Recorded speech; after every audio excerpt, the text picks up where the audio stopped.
vamos a ver un tema, como todo, la mayoría de los temas muy importantes. Pero este tiene una capital importancia porque es una enfermedad curable, siempre y cuando se haga un diagnóstico oportuno. Pero ya van a ver a lo largo de la plática que no siempre sucede así. Pero ustedes sí, a partir de este momento, son promotores de salud. Si encuentran un paciente asintomático respiratorio, tienen la obligación de orientar y encaminarlo a un puesto de salud para que se haga el diagnóstico oportuno. Entonces, no nos olvidemos de que muchas veces creemos saber mucho y en realidad lo que sabemos no alcanza ni para llegar a una vírgula de lo que significa el conocimiento. ¿Ya? También voy a aprovechar para la oportunidad para convidarlos, invitarlos a los que quieran participar. El 11, 12 y 13 de septiembre de este año, obviamente, en horario de 5 a 10 de la noche se va a realizar este simposio internacional de neumología en el Colegio Médico Departamental. Siempre se aprende, yo sé que estamos también en la feria, han coincidido las fechas, ¿no? Pero esto es de 5 a 10 de la noche, puede llegar retrasado si quieren. Este era nuestro hospital hace 40 años, vean, cayéndose, lo refacciona y actualmente más o menos está así. El 24 de marzo de cada año se recuerda el Día Mundial de la Tuberculosis, porque gracias a este magnífico hombre, Robert Koch, que fue el descubridor del bacilo de Koch, ¿ya? Que de paso es un bacilo ácido alcohol resistente, aerobio estricto, no es porulado, inmóvil, que es importante que ustedes recuerden que es sensible a la temperatura, a la ebullición y desinfectantes caseros.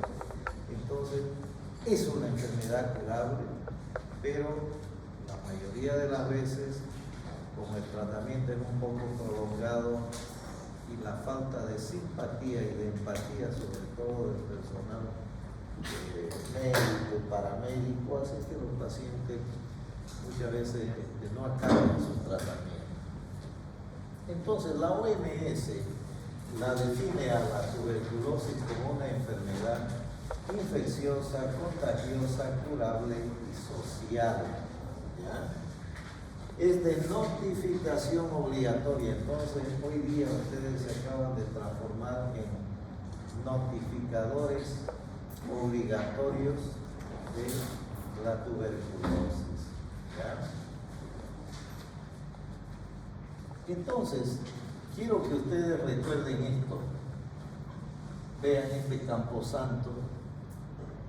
Llevamos 10 minutos de clase, en 10 minutos han fallecido 40 pacientes en alguna parte del mundo. Cada 15 segundos fallece un paciente de tuberculosis. Este es un hospital en algún lugar de nuestro país donde la mayoría de los que están enterrados ahí es por tuberculosis. Vean ustedes que Hipócrates ya hace muchos años, 460 años antes de Cristo, ya la conocían a la tuberculosis. Claro que no se llamaba tuberculosis, se llamaba tisis. ¿De acuerdo? Vean lo que pasó allá hace muchos años, hace más de 1000 años, en la dinastía de los faraones. Encuentran este paciente con lesiones, es una momia, con lesiones compatibles con mal de Pot. Y aquí, en nuestro continente, esta momia peruana que también tiene estas lesiones en columna, 700 años después de Cristo. Bien, entonces la tuberculosis nos acompaña desde que el hombre es hombre. Relacionado con la hambruna, con el hacinamiento y la pobreza, los cuarteles, los colegios, las universidades. Hablando de universidades, créanme que todos los años, sin excepción, atiendo estudiantes. El año pasado fueron como 8 estudiantes de diferentes universidades que enferman. ¿Ya? ¿Por por diferentes motivos, pero lo importante es que hagamos diagnóstico y hagamos tratamiento. Y si alguno por ahí tiene sintomático, es un sintomático respiratorio, no hay que tener vergüenza de decir estoy tosiendo o tengo fiebre, ¿no? Nadie tiene, digamos así, nadie se enferma porque quiere, la enfermedad nos busca, ¿no? Epidemiológicamente quiero que sepan que hay más de 2.000 millones de personas infectadas de tuberculosis, no digo enfermas, infectadas, ¿ya? 8.000 de estos casos hay en Bolivia todos los años, nuevos casos de tuberculosis. 1,5 millones de personas fallecen en el mundo y aquí en Bolivia tenemos 1.2% de tuberculosis multidrogoresistente, primera vez que se la menciona.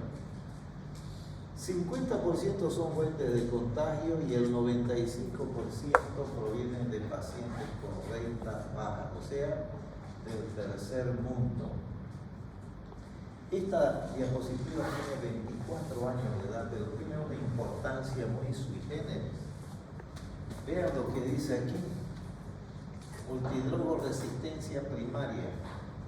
Eso quiere decir pacientes que ya son multidrogoresistentes y nunca han tomado un medicamento. Usted dirá, pero ¿cómo puede ser eso? Eso tiene una explicación epidemiológica. Por cada 100.000 bacilos hay un mutante, hay uno resistente. Entonces, en 1 millón no hay más que 10, pero fíjense cuántos millones de bacilos puede tener un paciente, y entonces, cuando eso adquiere una cifra exponencial, ese paciente está en riesgo de hacer una multidrogoresistencia primaria, que son bastante difíciles de tratar. Igualito que son las del tipo MAC, Mycobacterium avium, o intracelular, como también se lo llama, o Mycobacterium complex. El Mycobacteria complex es una micobacteria, pero no es tuberculosa, es productora de lesiones atípicas, micobacterios atípicos, que son complicadas de tratar, ¿ya? Diferente al Mycobacterium tuberculosa. MAC, su abreviatura es MAC, M-A-C, Mycobacterium complex, ¿ya? Entonces, vean lo que sucede aquí en Bolivia. Tenemos 1.2% de TBMD primario, o sea, alrededor de unos 120 casos más o menos anuales. Parecería que nosotros tenemos más casos que Brasil. Brasil tiene 0.9%, pero la diferencia está en la población. Brasil tiene 224 millones, creo, si no me equivoco. Y nosotros tenemos 11 millones y ya le han quitado 1 millón a Santa Cruz, o sea que menos de lo mismo. ¿No?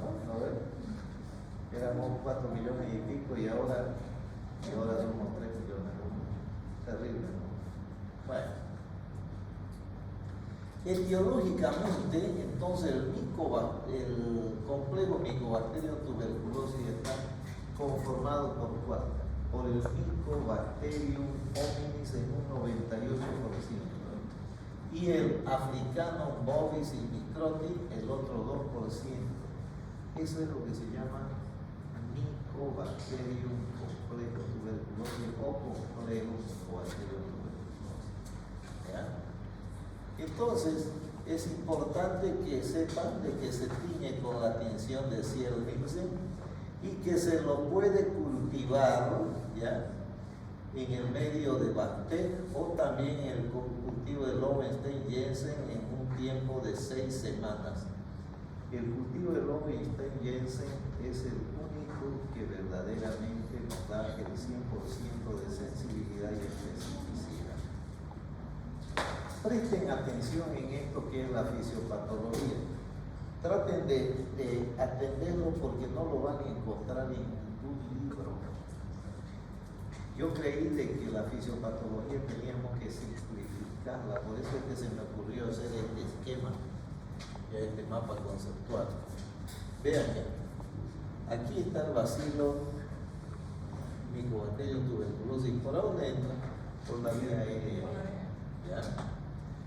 llega hasta los sacos alveolares, donde toma contacto con el macrófago alveolar y se produce lo que se llama la primoinfección tuberculosa. Es la primera vez que entra el bacilo en contacto con el macrófago alveolar. Y ahí se realiza una serie de reacciones inmunológicas que básicamente son de dos maneras. Una, en el paciente con buen estado general, los macrófagos son muy eficientes, llega el bacilo al alveolo y los macrófagos le dicen: alto señor bacilo, usted no puede pasar acá, lo voy a tomar preso. Lo toma preso, lo encapsula, lo manda a Palmasola y queda prisionero ahí el bacilo, ¿ya?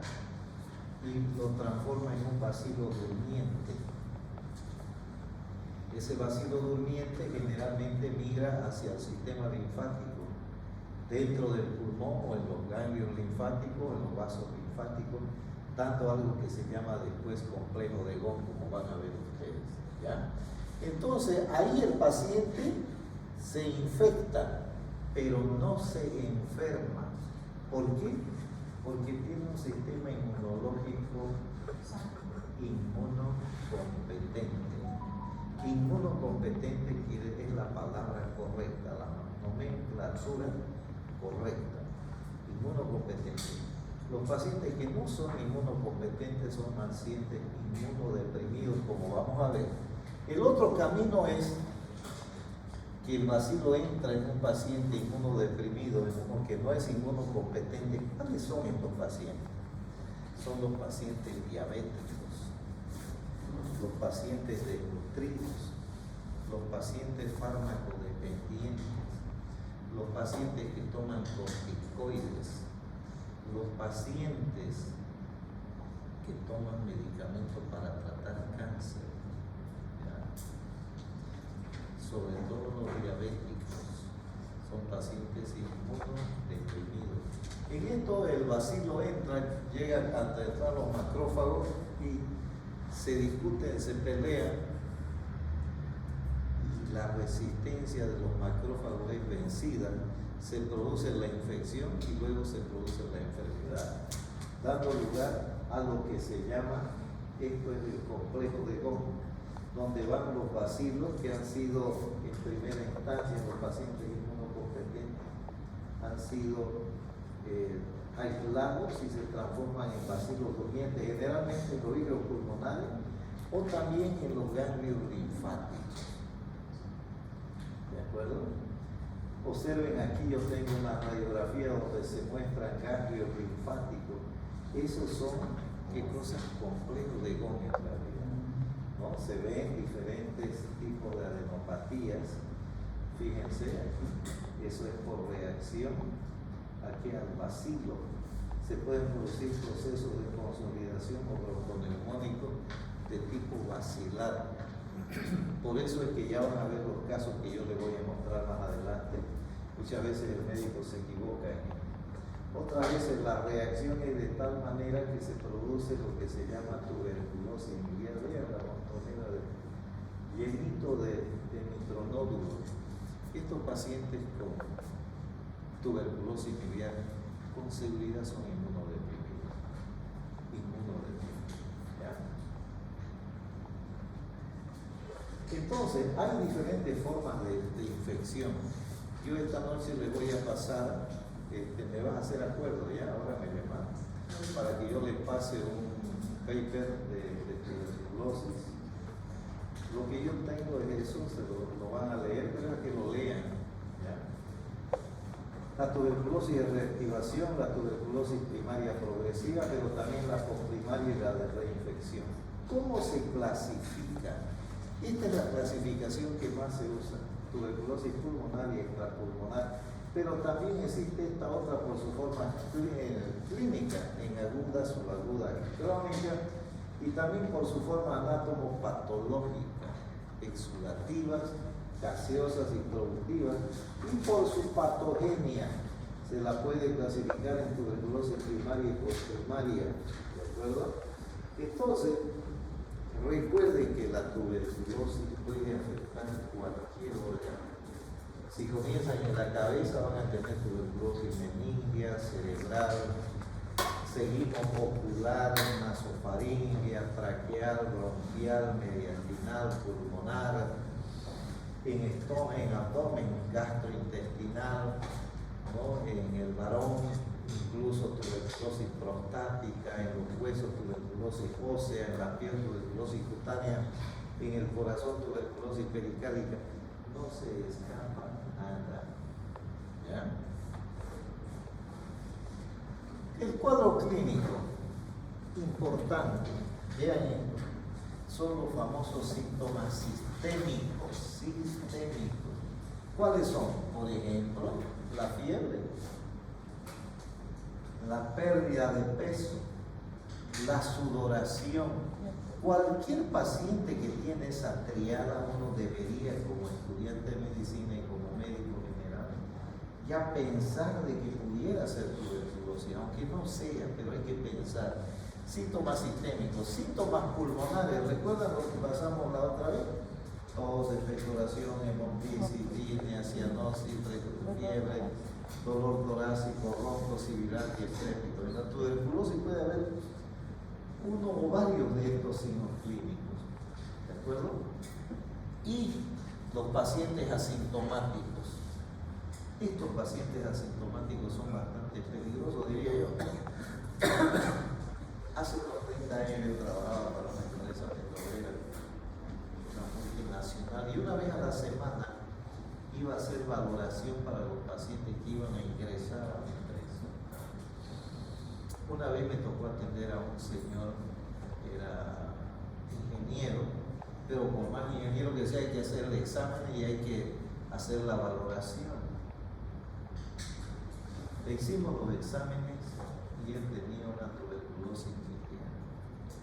Y obviamente yo presenté mi informe, le comuniqué al paciente, el paciente me dijo que yo estaba equivocado, que él no era un muerto de hambre. Hasta el día de hoy me acuerdo, ya, imagínense, hace 30 años, así más o menos de eso. Me dijo que no era un muerto de hambre. Yo le dije, yo no estoy diciendo eso. Pero es que usted al decirme que soy tuberculoso me dijo, me está diciendo eso. No, yo no le estoy diciendo. Y en la radiografía que está, yo aquí he puesto una hipótesis diagnóstica y eso es lo que estoy informando. Obviamente el señor se molestó y por supuesto se quejó al gerente en salud de la empresa. Y a mí me llamaron, yo fui con todo lo que tenía y le dije, yo no estoy acusando aquí a nadie, yo estoy aquí para hacer valoración de lo que tienen los pacientes. El señor está ofendido porque la hipótesis diagnóstica es tuberculosis miliar. Pero no hay posibilidad de equivocarse. No, le dije, no hay posibilidad, esa es la radiografía que me la ha traído. Y los exámenes de complementación también dicen eso. ¿Saben qué? El señor quedó molestísimo. ¿Saben qué no tomaron en cuenta los otros colegas que ya lo habían visto a él? Era un paciente diabético. Paciente diabético es uno deprimido. Hay que tener mucho cuidado. Al final se confirmó el diagnóstico, tuvimos que hacer una punción biopsia con aguja fina, eso ya es más caro, pero le hicimos el anátomo patológico complejo de Bond y todo. Yo creo que esta es la diapositiva clave, prestenle atención, ¿verdad? Porque en esta diapositiva se resume prácticamente todo lo que vamos a hablar. Este es un flujograma de diagnóstico y tratamiento de la tuberculosis. De aquí para adelante, todo paciente que tiene tos y expectoración por más de 2 semanas es un sintomático respiratorio, por más que sea el presidente de la República. Alguna vez atendí a un paciente que era expresidente de la República. ¿Y yo qué culpa tengo que el paciente esté enfermo? Los políticos son los que más expuestos están porque están cerrando con todo el mundo. Obviamente su edecán se molestó conmigo porque yo le dije lo que tiene el señor vicepresidente, le dije, esto No puede ser, no puede ser. Paciente diabético, no hay consecuencia. Pero es la tuberculosis. No es un delito enfermarse. Nadie se enferma de adrede. Pero nosotros como médicos estamos obligados a poner toda nuestra capacidad para hacer una hipótesis diagnóstica de acuerdo a 3 criterios: clínica, laboratorio y mano. ¿Ya? Entonces vean esto. Si mi paciente es BK positivo, no hay problema, ya está hecho el diagnóstico. Ya está hecho el diagnóstico. El problema son estos que son BK negativos. Si es BK positivo, ese paciente va a ser o un caso nuevo o un caso ya tratado. Si es un caso nuevo, yo voy a utilizar el esquema 1 o el esquema 3. ¿Ya? ¿De acuerdo? El esquema 3 se lo hacen los niños. El esquema 1 es para pacientes vírgenes de tratamiento. Se lo hace durante 2 meses con 4 medicamentos: INH, rifampicina, etambutol, piracinamida. Los otros 4 meses solamente INH, rifampicina. Y el esquema 3 es para niños, dura 6 meses también, pero 2 meses con INH, rifampicina, piracinamida y 4 meses con INH y rifampicina. Si es un caso pretratado, entonces en ese paciente yo tendré que hacer el esquema número 2, que ya no dura 6 meses, dura 8 meses. ¿Con qué? Con isoniazida, rifampicina, etambutol y piracinamida. Y 5 meses con rifampicina, etambutol y hidracina. ¿Entendieron? 6 meses para los pacientes vírgenes de tratamiento y 8 meses para los pacientes en retratamiento. Entonces, cuando es BK negativo, ahí estamos en problemas. Aquí estamos en problemas porque la mayoría no sabe qué hacer, pero ahora ustedes ya conocen. Hay que tratarlo con antibióticos durante 10 días si es BK negativo, después hacer nueva vaciloscopía y hacer un GenExpert. El GenExpert es un método de diagnóstico casi infalible, 95% de sensibilidad. Entonces, a ese paciente tenemos que hacerle un GenExpert. Entonces, tenemos el diagnóstico clínico, el diagnóstico epidemiológico. Siempre hay que preguntarle si el paciente tiene o no contacto con TB. Ejemplo, un hermano, un primo, la esposa, los hijos o los abuelos. Ese dato epidemiológico lo convierte en un paciente contacto TB de foco conocido. ¿Ya? El diagnóstico laboratorial, comenzando con la vaciloscopía seriada y acabando con el GenExpert o con el genotype. Actualmente, lo que más se realiza, a pesar de que últimamente dicen que no hay reactivo, eso no es culpa del paciente, el gobierno tiene que fornecer todo eso. El GenExpert hace diagnóstico en 1 hora 45 minutos, con la gran ventaja que detecta los bacilos resistentes a la rifampicina. Y el genotype hace diagnóstico de la TB también y resistencia a la isoniazida. ¿De acuerdo? ¿De acuerdo? Muy bien, este es el equipo, ¿ven? Este es el equipo del GenExpert, un poquito más grande que el proyector. Funciona a corriente eléctrica y a batería y se lo puede llevar a cualquier lado.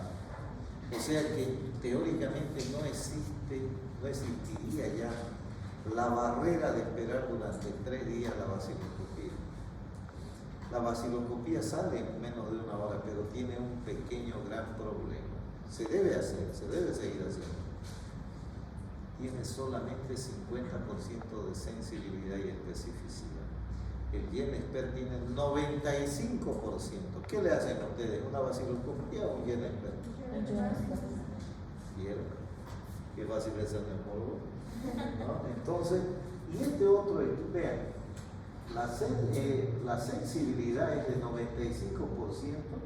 en pacientes que pueden dar BK positivo y 98% de especificidad. En los pacientes BK negativo, 88% de sensibilidad y 95% de especificidad. O sea, hay que hacer el examen, ¿de acuerdo? Este equipo es el Genotype. Este sirve para hacer diagnóstico de los pacientes con TB y resistencia a la isoniazida. El GenExpert para vaciloscopía y resistencia a la rifampicina, aunque actualmente han sacado un nuevo equipo que simultáneamente le hace para los dos fármacos, para la rifampicina y el INH.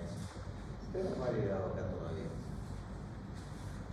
Entonces, también se puede hacer obviamente la prueba de la tuberculina. Ya ustedes saben, ¿no?, que le va a dar una pápula. Cuando esa pápula tiene más de 5 milímetros de diámetro, se lo considera reactivo. Pero a veces se comete el siguiente error. Hace unos 30 años también, el 87, más, 34 años, 37 años, hace 37 años, cuando entré a trabajar al San Juan de Dios, era obligatorio hacerse PPD. Me hicieron y dio 35 milímetros. A mí nunca me han vacunado, porque cuando yo nací no había vacuna todavía. Pero me he hecho algo que se llama autovacuna. ¿Cuántos pacientes llevo atendido con TB?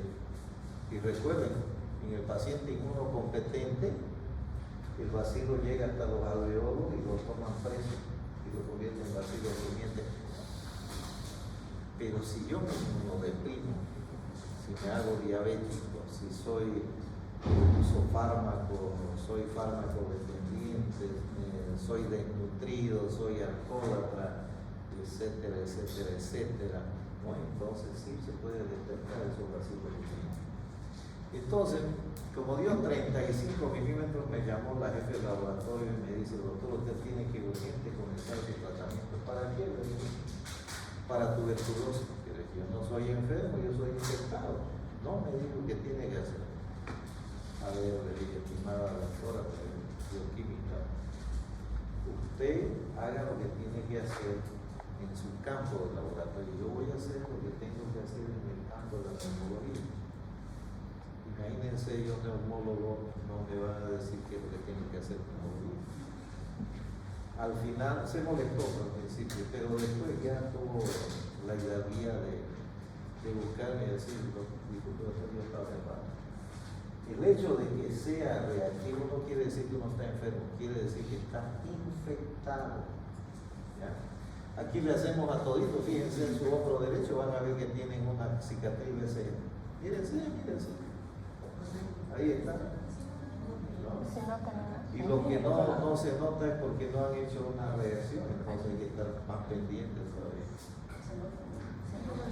Bueno, entonces, y por supuesto el diagnóstico laboratorial y el diagnóstico radiológico. ¿Ya? Cualquier patrón subjetivo de tuberculosis hay que pensar en tuberculosis. Recuerden lo que hemos dicho en la clase. Todo síndrome de condensación pulmonar puede ser una neumonía, puede ser tromboembolismo, puede ser tuberculosis, puede ser una atelectasia, puede ser una neoplasia, puede ser un derrame pleural. ¿Ya? Pregunta de evaluación, tienen que saberlo todo esto, es el score de Toledo-Kaplan. Tiene 6 variables o indicadores. El bacteriológico, que consiste en el aislamiento del bacilo de Koch, que vale 7 puntos. El anatomopatológico, donde se observa el granuloma específico, vale 4 puntos. El inmunológico, sea un PPD mayor a 10 milímetros, vale 3 puntos. El radiológico, imagen subjetiva de bacilo de Koch, 2 puntos. La clínica subjetiva de TB, 2 puntos. El epidemiológico, sea contacto TB de foco conocido, 2 puntos. Si sumando esos puntos me da 7 puntos o más, ese paciente tiene TB. Si ese paciente me da entre 5 a 6 puntos, es probable que tenga TB y hay que hacer una prueba terapéutica durante 2 semanas. Si ese paciente está entre 2 a 4 puntos, es posible que tenga TB y hay que controlarlo en lo posible mensualmente, ¿ya? Y si tiene solamente 2 puntos, ese paciente no tiene TB, tiene un resfriado, como nuestro compañero que está allá con barbijo. ¿Estás tosiendo? Sí. Ay, disculpe, pero... Pero no tosiendo, así que me la nariz tapada. ¿Cuánto tiempo lleva tosiendo? No estoy tosiendo. ¿Con catarro oculonasal? Sí, correcto. ¿Cuántos días lleva? Una semana. Una semana. ¿Y qué ha hecho al respecto? Ahora ir al médico. ¿Ah? Ahora ir al médico. Nada. Exacto. Excelente médico. ¿Cómo se llama? Adani. Adali. Adalia, ¿no? Adali. No, Adani. Adani. Sí. Muy bien, Adani. La recomendación de su neumólogo de cabecera, o sea, yo, ya sé su neumólogo, es de que vaya al puesto de salud. ¿Por dónde vive? El Felipe se cabilla, kilómetro 4. Bueno, pero con seguridad debe haber algún puesto de salud de atención primaria. Ahí deberían hacerle uno para influencia y para COVID. Hay, por si acaso. ¿No? Ningún resfriado dura más de 3, 5 días. Eso ya no es resfriado. ¿Hay alguna otra cosa más que no se dice? Ya sale negativa. A influencia y a todo. Hoy me hicieron la prueba. Hoy día. Hoy. ¿Y qué cree que tiene entonces? ¿Una gripe? Según el médico, todavía no se sabe. Qué bueno, ¿Y sabe flema? ¿Moco de qué color sabe?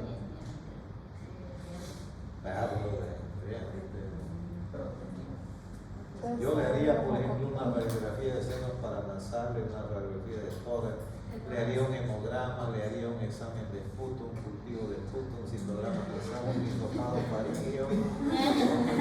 Y eso es lo que hay que hacer. Créanme que es. Cuando yo hacía consulta en mi casa, yo tenía mi consultorio y mi señora me ayudaba. La conducta es esa, la conducta correcta es esa. Vaciloscopía, tinción de grano, cultivo de esputo para gérmenes comunes, hisopado faríngeo, citograma nasal, radiografía de senos paranasales y de tórax. La mayoría no pide radiografía de senos paranasales y el aparato respiratorio es superior y es inferior. ¿No? Por ahí tenemos hasta una sinusitis, no lo sé. Pero de todas maneras, Adani. Con D. Adani. Aquí había una estudiante hace como 8 años, se llamaba Adani. Se fue a España, pero allá está diciendo. Entonces, Adani, haga eso y me avisa, ¿listo? No le voy a cobrar por si acaso. Bueno, sigamos, ya nos distendimos un poco. Entonces, también se puede utilizar la tomografía, vean ustedes, aquí un patrón miliar, o a veces se pueden, yo esto lo he visto pocas veces, vean, aquí se ve dibujado en la sábana una cabeza, un redondo, y esto es el cuerpo. Se llama signo de la sombra húmeda, eso es porque el paciente transpira y queda de espalda y queda marcado, impreso ahí en la sábana, ¿ya? Pero esto es una TB biliar, vean ustedes, grave, gravísimo. En una TB biliar quiere decir que las barreras defensivas sean, vean esto, una cavitación, hasta que no se demuestre lo contrario. También puede ser un cáncer de pulmón, una hidatidosis pulmonar, ¿no? Pero en este caso era tuberculosis. Vean esto. Un paciente con adenopatías por neumocistis, virobesis y VIH. Vean, este caso me gusta relatarlo siempre porque es paradigmático. Vean, un día Jueves yo de turno me llaman, vengan y me dicen, doctor, necesitamos que usted venga a ver un paciente acá que está internado en la clínica fulana de tal, en Trinidad. ¿Y qué tiene? Tiene una neumonía, hace 3 semanas que está internada y no resuelve la neumonía. Ya se le ha dado esto.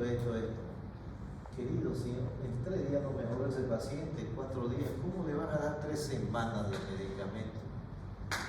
Yo le digo, pero yo no puedo ir, doctor, le vamos a pagar bien, véngase, tengo otro compromiso. Más bien lo mejor es que ustedes lo traigan a Santa Cruz.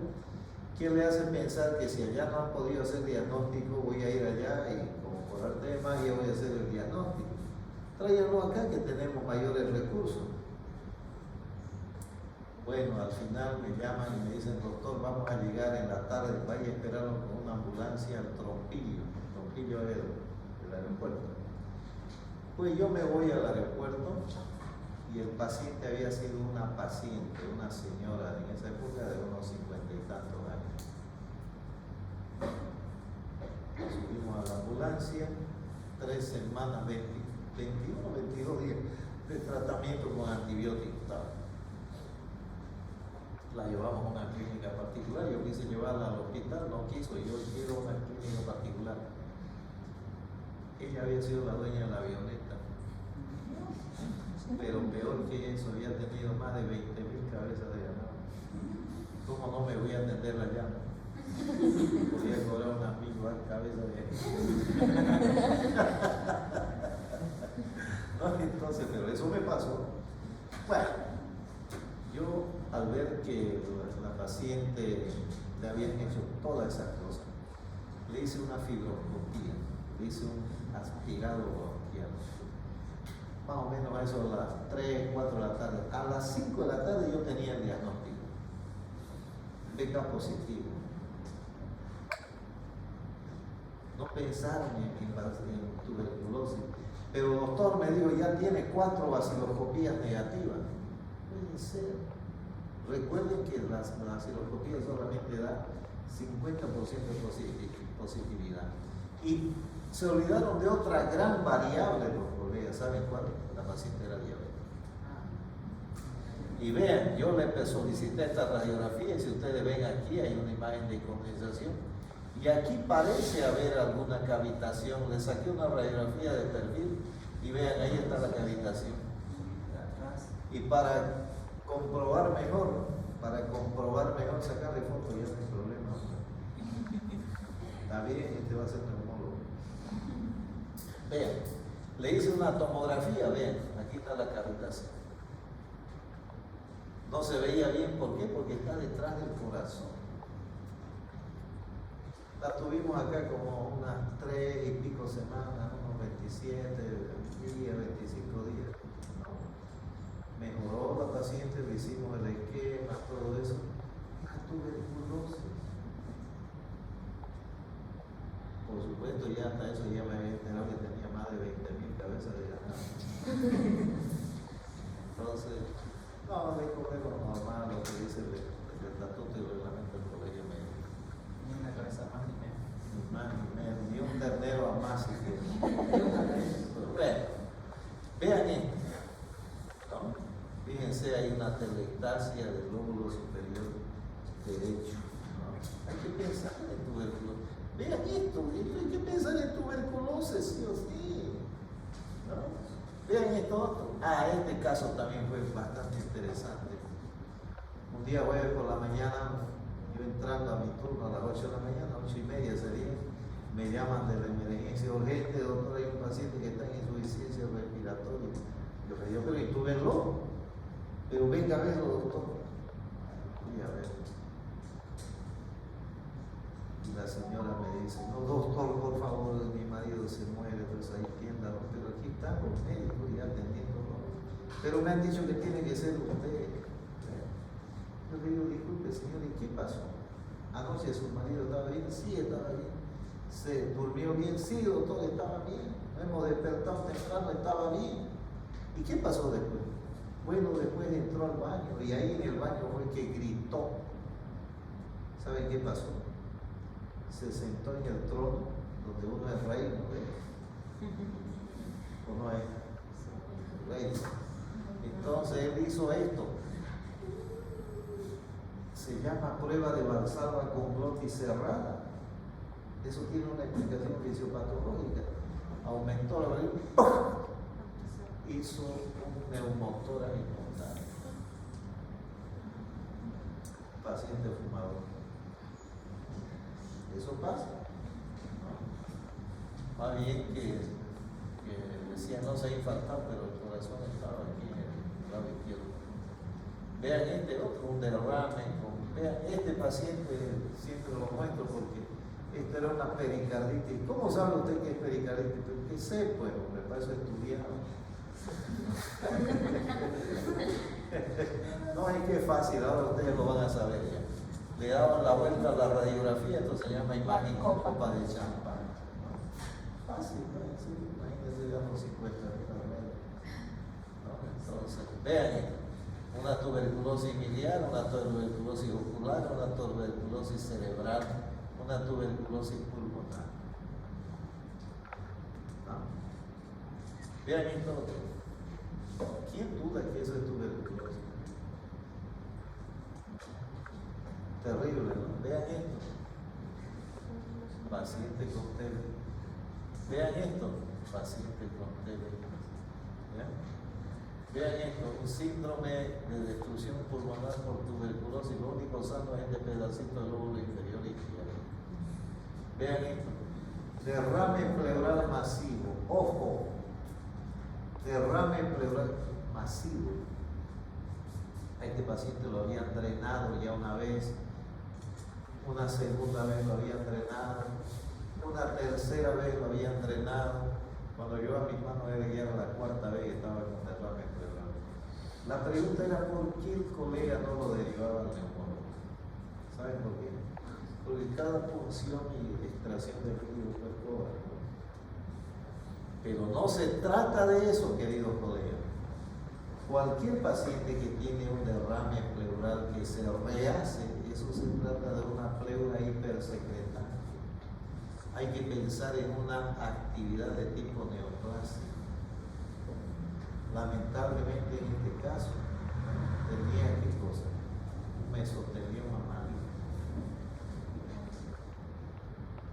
Vean cómo se cumple aquí. Obliteración del seno costoglénico, curva parabólica del amazo y desplazamiento del mediastino hacia el lado opuesto de la lesión. ¿Ya? Vean este otro caso. ¿Ya? Obliteración de seno, curva parabólica, desplazamiento. Vean este otro caso también, ¿no? Con atelectasia del lado izquierdo. Vean aquí el corazón debía estar por acá, no se lo nota. Vean este otro, un empiema pleural. ¿Por qué sé que es un empiema pleural? Porque el derrame pleural hace una curva parabólica. Aquí hay una línea horizontal. ¿Ya? Vean este caso también es interesantísimo. Observen, hay una atelectasia del lóbulo superior derecho. Aquí hay aparentemente una cavitación y si ustedes miran con un poco más de detenimiento, aquí pareciera haber una bolita. ¿Ya? Bueno, se le hace una tomografía y efectivamente hay una cavidad con una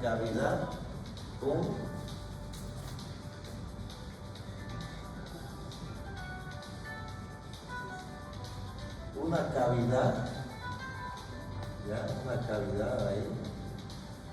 ¿Con qué? Con un aspergiloma.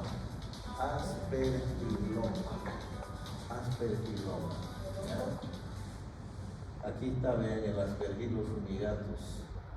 Esto no se soluciona con tratamiento médico, esto es quirúrgico. ¿Ya? Hay que retirar esa región afectada. Vean este otro, una cavitación también. Vean este otro, otra cavitación. ¿No? Otra cavitación. Este caso también interesante, este era un paciente que estaba siendo tratado por neumonía, porque tiene, vean, broncograma aéreo. También llevaba más de 2 semanas de tratamiento. Y los colegas que lo veían eran unos internistas. Y yo le dije, pero esto parece tuberculosis. No es tuberculosis, tiene vasculoscopía negativa. Otra vez el mismo error. Bueno, yo vengo a hacer lo que me han pedido que haga, le hice una fibroscopía y 2 horas después tenía la baciloscopía positiva. Parece neumonía, ¿no? Es una neumonía, pero tuberculosa. ¿Ya? Igual de esta forma. Vean, esta es una atelectasia total del hemitórax izquierdo. Recuerden, atelectasia fibrocicatricial, ejemplo TV, atelectasia pasiva, derrame en el motórax, atelectasia compresiva, tumor o bulla de enfisema, atelectasia obstructiva, cuerpo extraño, rollas de moco, o también tumores, atelectasia tensioactiva, síndrome del respiratorio. Este paciente también pagó con su vida, pensaron que esto era una neumonía bilateral. Este paciente tenía edema agudo de pulmón. Si lo hubieran ocultado bien, iban a encontrar que tenía ritmo de galope, tercer ruido. Obviamente falleció el paciente. ¿Ya? Otro empiema pleural. También, vean ustedes. Vean, otro neumotórax. Otro derrame pleural, curva, obliteración de seno, curva parabólica, desplazamiento. Otro neumotórax, otro absceso de pulmón. ¿Ya? Vean esto, una atelectasia fibrocicatricial. Vean, no hay silueta cardíaca, ya está todo en el lado derecho. ¿No? Vean, síndrome de condensación. Igual, obliteración de seno, curva parabólica, desplazamiento de la silueta cardíaca. Esto es una tuberculosis cutánea. ¿Ya? Y este caso, creo que ya se lo mostré alguna vez, no me acuerdo. Me llaman un día jueves también en la tarde por un paciente con una neumonía, me dicen hay que internarlo en su servicio. Yo voy y lo oculto al paciente, no encontré nada en tórax, ni adelante, ni atrás, ni en los costados. Siempre hay que ocultar tórax y abdomen. Al ocultar abdomen, parece que presioné demasiado y le produce dolor. ¡Ay, doctor, me duele! ¿Cómo le dije, te duele la oreja? Sí, doctor. Le apreté un poquito más porque Bloomberg positivo. Le digo yo al cirujano, esto no me parece una neumonía. Doctor, me dijo es una neumonía, por favor intérnelo en su sala. No, lo llevé a hacer una radiografía de abdomen simple en pie, se llama esto. Radiografía de abdomen simple en pie. Fuimos y ahí mismo la vi la radiografía y vean que era lo que tenía, niveles hidroaéreos. Se trataba de un hilio paralítico, esto era un abdomen agudo. Cuando le dije al médico, al cirujano, me dijo, no, doctor, está equivocado. Bueno, le dije, viste la radiografía, un abdomen agudo. Me miró el tipo, no dijo nada y se mostró. Yo me quedé esperando a ver qué hacían con el paciente. Pasaron los minutos y como vi que yo, mi presencia era molesta, me salí y me fui a mirar desde la ventana del servicio. Como los 20 minutos pasaron con la camilla a carrera de cirugía.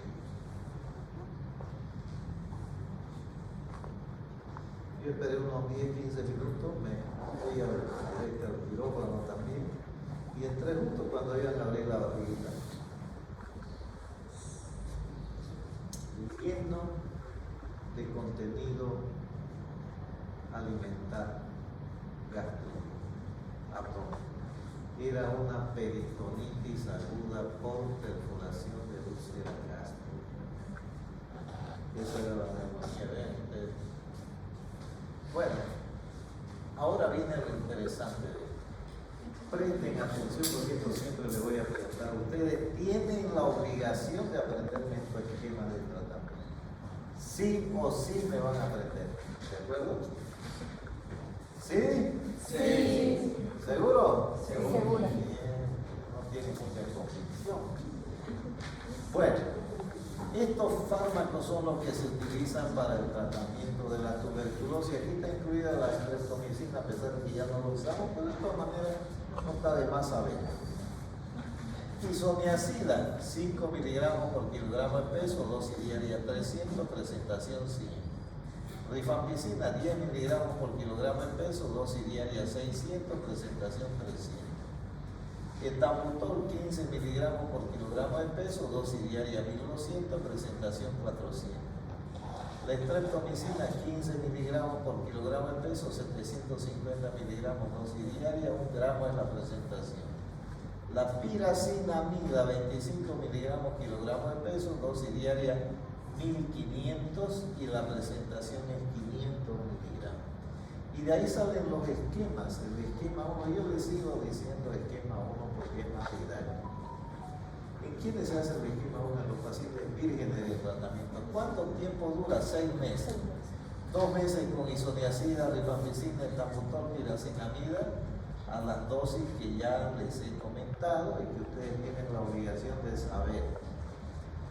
Y 4 meses, ¿ya? Con isoniazida, rifampicina, a las dosis que también ya les he comentado y que ustedes tienen la obligación de saber.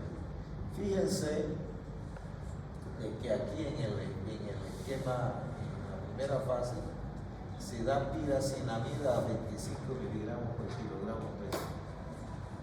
Yo tuve un paciente que pesaba 145 kilos. A ver, sacarle a ver cuánto será. 145 por 25.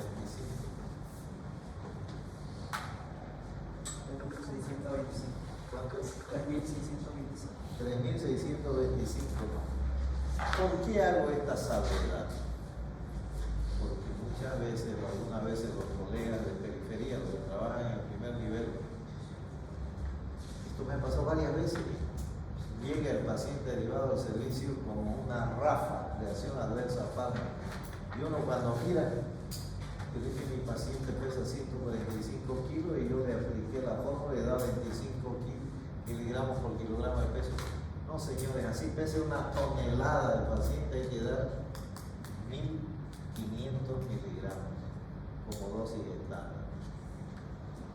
300 miligramos como INH, 600 como rifampicina, como etambutol 1200, piracinamida 1500. De lo contrario, le van a provocar una ráfaga. La dosis estándar es esa, hay que hacer eso. ¿Ya? Muy bien. El esquema 2, ¿a quiénes se le da? A los pacientes que han hecho el tratamiento. ¿Han fracasado en el esquema 1 o han abandonado? ¿Cuánto tiempo se le da? Primera fase, 3 meses con isoniazida, rifampicina, etambutol, piracinamida, a las dosis preconizadas. Ustedes tienen la obligación de saber. La segunda fase dura 5 meses con 3 medicamentos, isoniazida, rifampicina, etambutol. En total 8 meses. El esquema normal dura 6 meses. 3 meses de primero y 5 meses de después. Y el esquema 3, el esquema pediátrico, 2 meses con isoniazida, rifampicina, piracinamida. Actualmente se puede usar el etambutol. ¿Ya? Nosotros hace más de 30 años que utilizamos el etambutol en los niños. Nunca tuvimos ningún problema. Actualmente el programa hace unos 6, 7 años ya que se puede dar el etambutol oficialmente. Pero nosotros ya hace una montonera de años que lo damos. Y la segunda fase que dura 4 meses con isoniazida, rifampicina a las dosis preconizadas. Rafa, ¿qué es una Rafa? No es Rafael ni Rafael. Reacción adversa a fármaco. Todo medicamento, no solamente para TB, lo que sea puede dar una Rafa. Una reacción adversa a fármaco.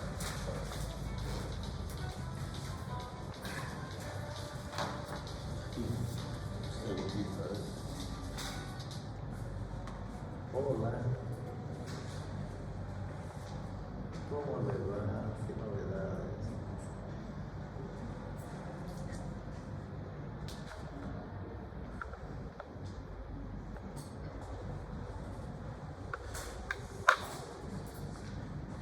¿Uno solo?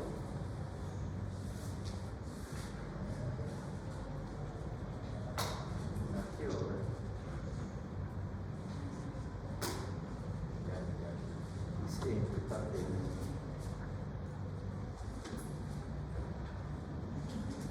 Ya, bueno.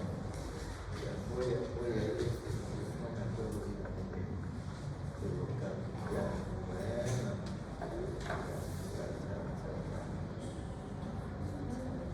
Bien. Entonces, todos pueden dar reacción. La rifampicina, la piracenamida, la isoniazida pueden dar lo que se llama hepatitis medicamentosa. Un principio importante: hizo una reacción de esta naturaleza, hay que parar el tratamiento. La reacción es inmunológica. Luego hay que hacer un tratamiento de desensibilización, de reto que se llama. A veces, cuando se dan los 4 medicamentos juntos, producen más hepatotoxicidad que cuando se los da por separado. Entonces, si da alguna ráfaga, hay que tratar de rescatar los medicamentos uno por uno en diferentes esquemas. La streptomicina, obviamente, el octavo padre le apuntó las alteraciones visuales. ¿De acuerdo? La piracinamida aumenta el ácido úrico. Muchos son los pacientes que vienen con esquema de tratamiento y también tratamiento para el reuma. La piracinamida da precipitación o aumento de ácido úrico, por eso es que tienen sintomatología articular generalmente. ¿Ya? ¿Cómo se maneja esto? Se lo puede dividir en leves y severos. Si los síntomas son leves, por ejemplo mareo, por ejemplo náuseas, por ejemplo vómito, malestar general, se puede continuar dando bajo observación continua. Pero si el paciente tiene prurito, ras cutáneo, sordera, ¿no? Vómitos incoercibles, alteraciones visuales o hemorragia o púrpura o shock, hay que parar. Sí o sí. ¿De acuerdo? Vean, observan esto. ¿Qué es lo que ven aquí? Se está descamando la piel, ¿no? ¿Sí? ¿Se ve? Sí. Vean, esto se llama eritrodermia medicamentosa. Está la mano roja. Vean esto. Rojo, rojo, rojo. Eritrodermia medicamentosa. Vean, completamente rojito. Muchas veces los médicos cometemos errores, como este.